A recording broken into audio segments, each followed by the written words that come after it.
The booing of Taylor Swift at the Super Bowl. A moment more alarming than it seems. In recent years, we've seen numerous instances of increasing misogyny creeping into American culture, particularly since Donald Trump took office. Yet, what unfolded at Super Bowl LVIII on Sunday night, when a stadium full of people erupted in boos at the sight of Taylor Swift, felt like an especially disturbing moment. At first glance, one might dismiss it as nothing more than rowdy fans expressing their excitement, or disdain, at the biggest sporting event of the year. Some might argue that Swift, who is dating Kansas City Chiefs tight end Travis Kelce, was simply caught in the crossfire of passionate Eagles fans.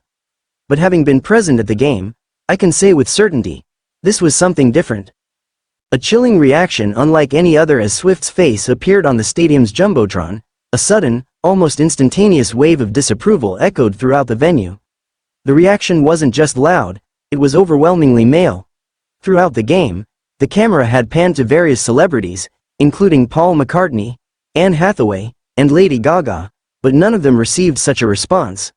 It was only when Swift appeared that the jeering began in earnest. Standing alongside her friend Ice Spice, Swift's expression shifted noticeably as the boos rang out. She seemed puzzled at first, then visibly uncomfortable.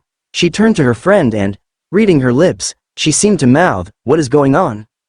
That question lingered in the air, not just for Swift, but for anyone paying attention. The stark contrast: cheers for Trump, boos for Swift. What made this moment all the more unsettling was what had happened just an hour earlier.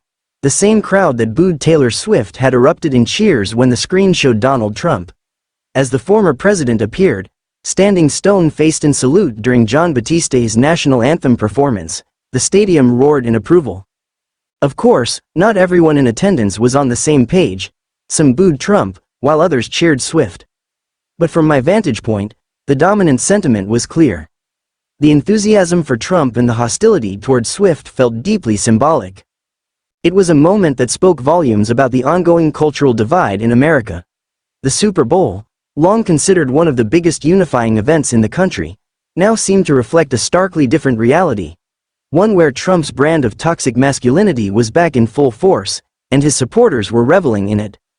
Trump's gloating in the power of online misogyny. Trump himself wasted no time capitalizing on the moment. Shortly after leaving the stadium, he took to Truth Social to mock Swift. The only one that had a tougher night than the Kansas City Chiefs was Taylor Swift.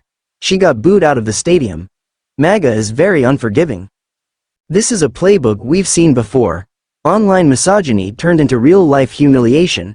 Ever since 2016, when Trump began using social media to publicly belittle his critics, this kind of trolling has become normalized. It's not enough for someone like Swift to face hostility in the moment. She also has to endure public mockery afterward.